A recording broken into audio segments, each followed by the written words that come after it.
Je vous présente Charlie. Je sais pas s'il se voit en vidéo, mais il est très très chiant. Heureusement que j'ai pas de rendez-vous aujourd'hui. Ou pas. Bonjour à tous, j'espère que vous allez tous extrêmement bien mesdames et messieurs. Bienvenue sur cette toute nouvelle vidéo. Bienvenue sur notre review de la 6e et dernière saison de Lucifer. Alors oui, pour ceux et celles qui me suivent sur Instagram, vous allez me dire pourquoi cette vidéo elle a pris autant de temps à sortir. Ah bah la réponse elle est plutôt simple. Je voulais prendre un petit bout de temps en fait pour réfléchir, pour me calmer, pour me vider l'esprit. Parce que voilà, on va pas se mentir, quand tu regardes une série aussi impactante que Lucifer, je veux dire émotionnellement parlant, et une fin aussi impactante et aussi touchante, on va pas se mentir, c'est comme si tu tombais en dépression, tu te poses des questions sur la vie, tu te dis pourquoi et comment, pourquoi c'est terminé, et quand ça se termine, bah t'es pas bien, tu vois. Et du coup, je voulais pas du tout vous proposer une vidéo dépressive dans le sens ouais, la série elle est terminée, ouais, c'était triste, etc., etc.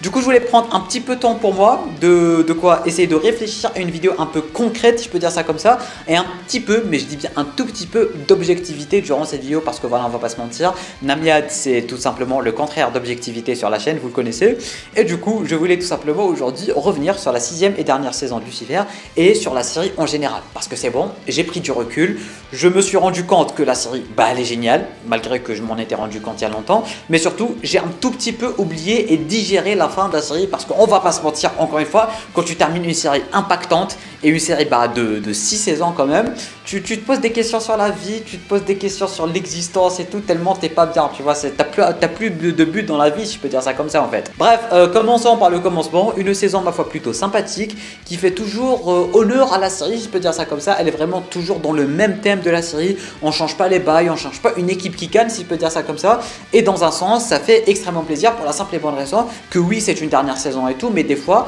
quand on s'attend à une dinguerie en ce qui concerne la dernière saison, on est souvent déçu. Mais cette fois-ci, ils ont tellement suggéré cette dernière saison qu'on est resté sur la même patte des 5 premières saisons, et du coup, ça ne change pas vraiment et ça fait extrêmement plaisir.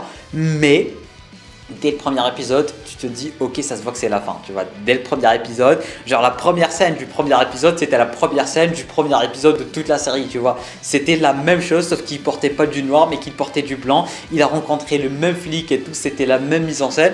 Là, tu te dis, là, on est mal barré, tu vois. Là, tu te dis, on va bien pleurer, bien comme il faut, on va bien chialer. Ça m'a rappelé un peu Arrow, je vais pas vous mentir, dans le sens où chaque épisode, il nous rappelait une saison et tout. Chaque épisode, il y avait des allers-retours avec le passé, le futur et tout, c'était exactement ça.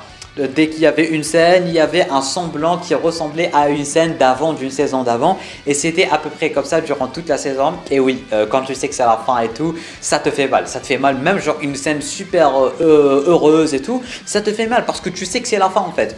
D'où la première saison, du moins la première scène de cette 6e saison qui ressemble, enfin qui est exactement la même première scène de toute la série en général, sauf qu'il porte du noir, enfin sauf qu'il porte du blanc à la place du noir, et du coup d'un côté ça te montre l'évolution du personnage et tout, mais voilà, ça fait extrêmement plaisir, une petite dose de nostalgie, malgré que pour moi je pense pas qu'on puisse appeler ça de la nostalgie pour moi parce que je viens de tout binge watch, mais voilà, pour vous je pense que ça a dû vous faire surtout super mal, et surtout ceux et celles qui ont commencé à la série Day One et qui l'ont fini Day One, tu vois, ça devrait faire mal, on est bien d'accord. Mais en tout cas, une saison ma foi plutôt incroyable, mais enfin, genre vraiment incroyable, des enjeux tout aussi incroyables, Lucifer qui est en train de se remettre en question, Chloé qui est en train d'abandonner son job, et là il y a leur fille qui vient du futur parce que Lucifer il a abandonné sa fille tout comme son père l'a abandonné, et ça en fait ce qui a vraiment fait une bonne intrigue, une intrigue solide, c'est tout simplement le fait que Lucifer n'aime pas forcément son père. Bon, maintenant ça c'est un peu réglé, mais le truc c'est que Lucifer il n'aime pas son père, il n'aime pas ce que son père lui a fait, et on le connaît à force de regarder la série, on le connaît et on est sûr et certain que le mec il fera jamais, et je dis bien jamais, la même chose que lui a fait son père tout simplement à sa fille. Et du coup quand sa fille elle arrive, elle lui dit tu m'as abandonné tout, le mec il pouvait pas imaginer une seule seconde que c'était bel et bien réel, parce que le mec impossible qu'il abandonne sa fille parce qu'il a vécu la même chose et il sait ce que ça fait d'abandonner un enfant. Et du coup toute la saison en fait c'était la fameuse intrigue, lui qui va essayer de gagner la confiance de sa fille, l'amour de sa fille, qui va essayer de lui prouver à chaque fois qu'il l'aime et qu'il n'a pas fait exprès le fait de disparaître et tout. Et du coup d'un côté on croyait qu'il était mort, d'un côté voilà la fameuse disparition, Lucifer vanishes in crisis. Bon, je m'emballe un peu trop mais vous voyez ce que je veux dire. Et du coup à la fin on se rend compte, c'était sa fille en fait qui lui avait demandé de disparaître et de ne pas lui dire.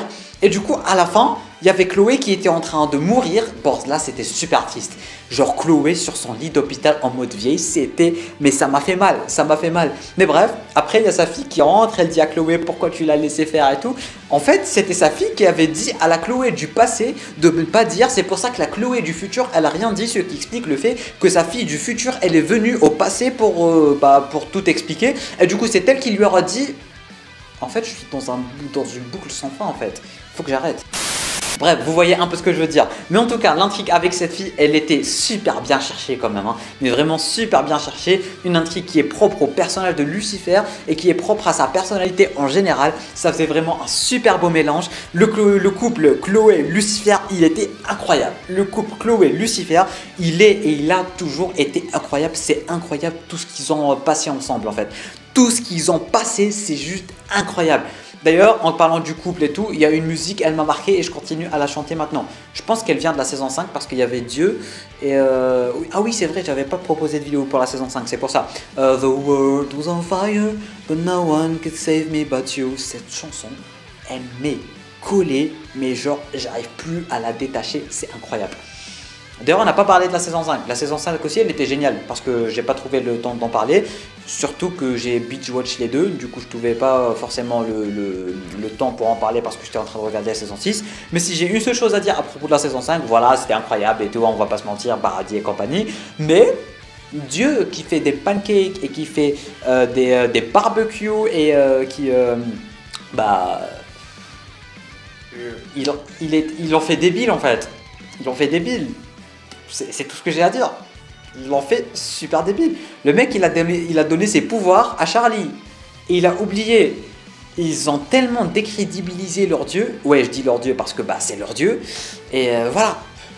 C'était la petite parenthèse saison 5 et Dieu. Parce que le reste, c'est un peu tout ce que j'ai à dire de la saison 6. Ça va être un peu la même chose avec la saison 5. Revenons à Chloé et Lucifer. La fameuse scène. La dernière scène, mais vraiment la dernière scène entre Chloé et Lucifer en attendant la fin de la fameuse journée où il allait disparaître. La fameuse scène où on a Chloé qui est avec Lucifer, qui est avec leur fille dans la plage. Elle était incroyable. Mais je pèse mes mots, elle était incroyable. La scène de la plage, c'était d'une beauté, c'était d'une tristesse, c'était d'une émotion pas croyable. C'était beaucoup trop beau. Genre il y avait les larmes, ça coulait tout seul, tu vois, ça coulait tout seul. Et en parlant de larmes, encore une fois, parce que oui, je suis limite en train de parler uniquement de l'avant-dernier épisode, parce que le dernier épisode, c'était la fin. Mais l'avant-dernier épisode, c'était ça, l'épisode des adieux. Et juste, les adieux à Maze. Maze, et je pèse mes mots, Maze, M-A-Z-E, si je dis pas de bêtises, en majuscule, a pleuré. Elle a câliné Lucifer, elle lui a donné son couteau. Comment ne pas fondre en larmes, mesdames et messieurs? Comment ne pas fondre en larmes? Maze, la dure à cuire, la grande Maze, le démon Maze, qu'on connaît depuis la saison 1, la démon Maze quoi, tu vois, Maze qui pleure, mais genre elle lui a tourné le dos et elle a commencé à pleurer, puis elle lui a fait un câlin. C'était dur à encaisser. C'était dur à encaisser, je pense, c'était le top 5 des trucs les plus durs à encaisser de toute ma vie. Maze qui pleure, les adieux, Maze, Lucifer. Et genre, c'est la seule qui a senti qu'il y avait quelque chose qui allait pas. C'est la seule qui a senti qu'il allait vraiment partir. Désolé, j'ai touché mon micro. C'est la seule qui a vraiment senti quelque chose parce qu'elle le connaît en fait. Mais Maze qui pleure, Lucifer qui pleure devant Maze, c'était fort, hein, c'était d'une brutalité mentale. Je sais pas si ça se dit, mais vous voyez ce que je veux dire. C'était incroyable. C'était incroyable. Genre les larmes, elles coulaient toutes seules. Tu pouvais même pas cliquer sur le bouton off, tu vois. Les larmes, elles coulaient toutes seules. C'était beau. Enfin, c'était pas beau, c'était triste. Mais c'était beau en même temps. C'était incroyable. C'était d'une force incroyable. En fait, cet avant-dernier épisode, c'est un épisode incroyable, tout simplement. Tu vois ? Tu remarques qu'il y a tous les personnages qui sont en train de dire adieu à tout le monde et que même les acteurs, ils sont en train de dire adieu à leur rôle. Par exemple, si on prend Daniel, Ducon, appelez-le comme vous voulez, la fameuse scène avec sa fille. Enfin, c'était pas lui, mais c'était l'autre, mais c'était lui dans l'autre, tu vois.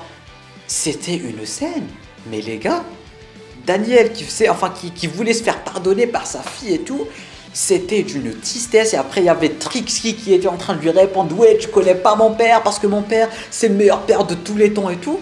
Mais pour tous les pères, tu regardes ça, tu te dis, ok, ça fait mal, tu vois. Durant tout l'épisode, en fait, les larmes, elles n'arrêtaient pas de couler. Par contre, la scène avec Ella aussi, bon, Ella, j'ai trouvé que la scène, elle n'était pas si ouf que ça, tu vois. Enfin, c'était triste, je l'avoue, mais quand on compare à du Maze, à du Dan et tout, c'était pas si ouf que ça. Mais c'était quand même cool. Et j'aurais aimé que Ella, elle ait un tout petit peu plus de développement à la fin. Enfin, si, elle a été super développée et tout, mais j'aurais aimé que Lucifer lui fasse de meilleurs adieux. Et j'aurais aimé limite que Lucifer leur dise qu'il va partir. Parce que voilà, là il a laissé un petit suspense et tout. Et du jour au lendemain il va disparaître et il va plus jamais le revoir. C'est ça qui fait mal un peu. Et du coup, en parlant de ça, ça fait une excellente transition pour dire tout ce que j'ai à dire pour terminer cette vidéo. C'est la fameuse disparition de Lucifer et le fait qu'il ait quitté Chloé, etc. etc., etc. Je suis pas d'accord. Pour moi, bon, j'ai adoré le final, hein. J'ai adoré, c'était incroyable. Mais pour moi, ça a gâché le final. Non pas gâché, mais pour moi, c'est juste que je suis pas d'accord avec l'écriture en fait. Je suis pas d'accord dans le sens où Lucifer et Chloé, genre, c'est les âmes sœurs, tu vois. Lucifer et Chloé, c'est le couple intouchable. C'est le couple, il peut traverser des dingueries, et par dingueries, je dis bien des dingueries célestes, sans mauvais jeu de mots. Tu peux pas la quitter comme ça, tu vois. Genre, les mecs, depuis saison 1, tu voyais, il y avait quelque chose. Ils n'ont pas arrêté de bâtir leur couple, leur relation. C'est limite une des meilleures relations, un des meilleurs couples de l'histoire des séries en général. Et je pèse mes mots. Et la fin, c'est quoi? C'est sa fille, elle l'oblige de partir, à partir. J'arrive même plus à parler tellement je suis... Mais vous voyez ce que je veux dire? Genre, c'est le GOAT qu'on coupe, c'est le goal. Le mec, il est parti, il l'a laissée toute seule, et je lui en veux pas, hein, je lui en veux pas parce que voilà, il était obligé, elle était d'accord et tout. Mais pour moi, l'amour, c'est pas ça. L'amour, c'est tout faire, mais je dis bien tout faire pour rester avec la personne. D'accord, il l'aime, d'accord, elle est d'accord, ils sont tous les deux d'accord, et d'accord, ils vont se retrouver en enfer, d'accord, ils vont se retrouver après que Chloé meurt, d'accord. Désolé micro encore une fois, mais je suis pas d'accord. Je suis pas du tout d'accord. Si tu aimes une personne, si vous êtes aussi soudés que Chloé et Lucifer, le mec il pouvait faire des allers-retours. Il pouvait faire des allers-retours. Il pouvait assister à la naissance de sa fille. Chloé, elle a dû en baver toute seule avec 10 000 choses et tout. Et ça m'a rendu vraiment triste. Bon, je suis sûr qu'ils ont fait exprès pour que ça nous attriste bien comme il faut. Et c'est réussi. Mais le mec, il aurait pu faire des allers-retours, il aurait pu la voir, même la meuf, elle est morte toute seule et tout, elle a élevé ses enfants toute seule, elle est revenue à la police toute seule, ça a dû être tellement dur pour une mortelle en fait, de vivre sans, en fait, c'est pas juste une personne, Lucifer, c'est 50% de sa vie, c'est 50% de Chloé en fait, ils sont faits l'un pour l'autre, et la meuf, il est parti, elle a vécu toute sa vie, parce que voilà, toute une vie c'est quand même long pour un mortel, non pas comme Lucifer, toute une vie, elle a vécu sans lui. Genre, pendant toute sa vie déjà, enfin pendant 5 ans, sa carrière à la police, elle a changé grâce à lui. Le fait que toutes les enquêtes, en fait, c'était avec Lucifer. Et du jour au lendemain, elle revient à la police, mais cette fois-ci sans Lucifer. Ses enfants qui vont grandir sans Lucifer.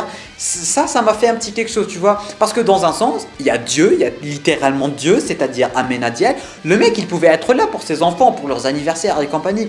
Alors que Lucifer, il aurait pu faire la même chose. C'est juste que sa fille, elle est tellement conne qu'elle lui a dit de rester. Mais le mec, il aurait pu lui dire non. Il lui a dit non, mais il lui a quand même promis. Et c'est ça que je trouve con, tu vois. Parce que l'amour, c'est pas ça l'amour. L'amour, ils sont faits l'un pour l'autre et tout, d'accord, ils vont se retrouver après la mort de Chloé et tout, mais elle avait besoin de lui dans sa vie, mais non, je lui en veux pas, hein, je lui en veux pas parce que quand je dis elle avait besoin de lui, vous allez vous dire que je lui en veux et tout, mais en fait, je lui en veux pas, c'est juste que j'en veux à l'écriture, dans le sens où je suis pas d'accord. L'amour, c'est pas ça, l'amour, vous êtes là, vous êtes faits l'un pour l'autre, vous restez l'un pour l'autre, tu vois.